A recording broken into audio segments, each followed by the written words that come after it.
Welcome to this explainer. Let's jump right in because today we're unpacking a scenario that is literally keeping intelligence analysts up at night. Right now, behind closed doors, they're quietly gaming out this highly asymmetrical, very alarming warfare scenario.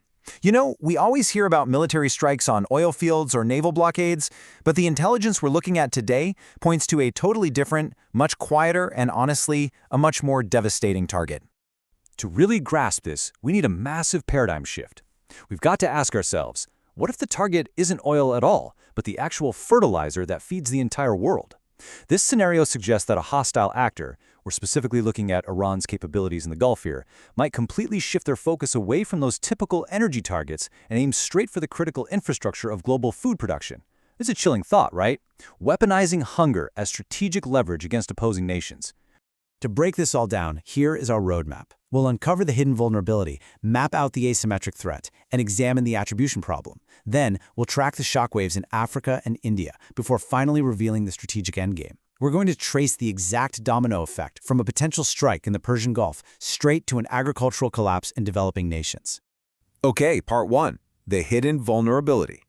So we know Iran has already proven its capability to strike fixed targets in the Gulf. And wow, the target-rich environment sitting right in the crosshairs is absolutely vast. You have these massive complexes like Ma'aden producing phosphate, Sabik churning out nitrogen, and Fertile making urea. These are multi-million-dollar fixed fertilizer facilities. They are incredibly vulnerable, and here's the crucial part. They are concentrated in dense industrial zones right next to the oil refineries and petrochemical plants that are already prime military targets.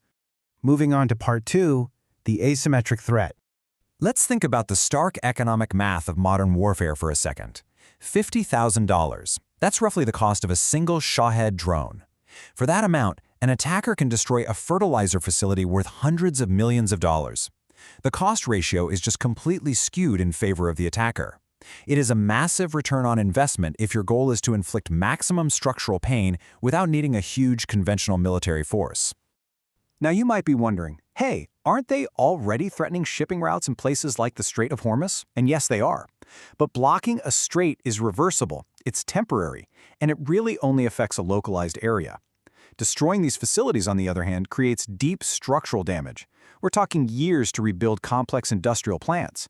And the impact isn't just local, it is entirely global. You aren't just delaying a cargo ship, you are literally erasing the raw materials needed to grow food for years to come. Which brings us to part 3, the attribution problem. Okay, so if you want to deliberately target the global food supply without the entire world uniting against you in immediate retaliation, what do? You use collateral damage as a legal shield. Because these fertilizer plants sit right next to legitimate military and oil targets, an attacker can hit them and just claim the damage was incidental. They can say, oops, we were aiming for the oil refinery and the fertilizer plant just got caught in the blast. Fertilizer is essentially dual-use infrastructure. That pushes the Geneva Conventions, which prohibit deliberate attacks on civilian food production, into this giant legal gray area. The attacker gets this devastating result without the clear-cut international blowback. And sadly, weaponizing food isn't a new concept at all. Look back at the Iran-Iraq War in the 1980s, civilian infrastructure was heavily targeted. In Syria, from 2011 onwards, siege warfare was deliberately used to create food scarcity. In Yemen, coalition airstrikes have repeatedly destroyed food processing plants. So choking off civilian survival is a well-established tactic. But what makes this scenario so different is the mechanism. It's about hitting highly concentrated industrial inputs thousands of miles away before they even become food. This leads us right into part 4, shockwaves in Africa and India. Let's trace how this domino effect actually plays out. Say a major plant in the Gulf gets hit. Immediately, the global supply of phosphate and nitrogen drops, and prices absolutely skyrocket. Now think about farmers in India or across the African continent. They operate on razor-thin margins, often spending up to 60% of their income just on agricultural inputs. They simply can't absorb that shock. They can't afford the suddenly expensive fertilizer, which means immediate harvest failures. Instead of producing food, these nations face massive currency drains because they're forced to pivot and import expensive emergency grain just to keep people alive. And the vulnerability here is chillingly specific. Saudi Arabia's Ma'aden complex alone produces the exact phosphate fertilizers that feed millions of specific agricultural acres in Africa and India. If Ma'aden goes offline, there is no quick alternative market to turn to. There's no backup switch to just flip on.